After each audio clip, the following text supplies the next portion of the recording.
So మనం map pointing నేర్చుకోవడం వల్ల ఓన్లీ జాగ్రఫీ నేర్చుకోవడమే కాదు, దాంతోపాటు పాలిటీ నేర్చుకోవచ్చు, అంతర్జాతీయ అంశాలు నేర్చుకోవచ్చు, హిస్టరీ నేర్చుకోవచ్చు.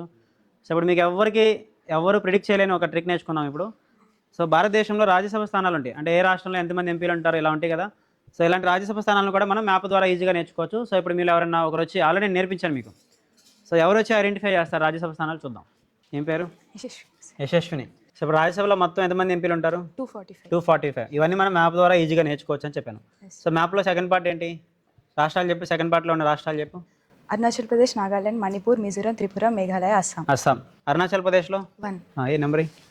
నాగాలాండ్, 1. మణిపూర్, 1. మిజోరం, 1. త్రిపుర, 1. మేఘాలయ. 1. సెకండ్ పార్ట్లో మొత్తం ఎన్ని స్టేట్స్ చెప్పా మీకు? 7. అస్సాంలో ఎన్ని ఉంటాయి? 7.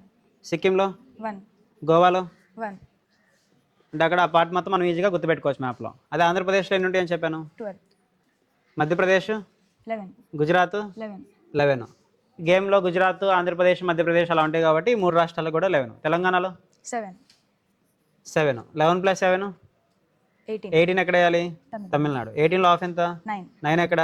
కేరళ. ఆంధ్రప్రదేశ్లో 11 అంటే 11 తర్వాత వచ్చే నెంబర్ ఎంత? 12. 12 ఎక్కడ? కర్ణాటక. 12 + 7 19. 19 ఎక్కడ వేయాలి?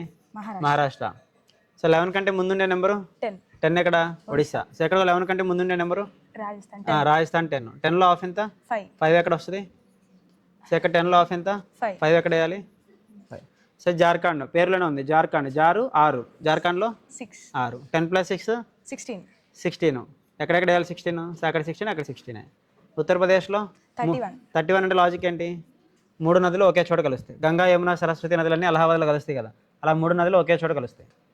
తర్వాత పంజాబ్, జాబ్ రాకపోతే ఏడుస్తావు కదా. జాబులు పంజాబ్లో ఎన్ని ఉంటాయి? 7. మిగిలిపోయింది హిమాచల్ ప్రదేశ్లో 3. ఉత్తరాఖండ్లో 3. 4. అయిపోయినాయి కదా, రాష్ట్రాలు అయిపోయినాయి కదా. మరి కేంద్రపాలిత ప్రాంతాలు ఎక్కడెక్కడ ఎన్ని ఉంటాయి? ఢిల్లీ చూపి ఎక్కడెక్కడ. 3. ఢిల్లీలో 3. నెక్స్ట్ ఎక్కడెక్కడ ఉంటాయి? పాండిచేరి 1. పాండిచేరి 1. నెక్స్ట్ జమ్మూ అండ్ కాశ్మీర్లో 4. జమ్మూ అండ్ కాశ్మీర్ ఏది? లడాక్ ఏది? లడాక్ ఏది? జమ్మూ అండ్ కాశ్మీర్ ఏది? నువ్వు ఎక్కడ పెట్టావు 4?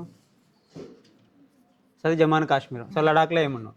సో దీని ద్వారా మ్యాప్ నేర్చుకోవడం వల్ల సో పాలిటీలో ఉన్న రాజ్యసభ స్థానాలు కూడా మనం ఈజీగా నేర్చుకున్నామా లేదా?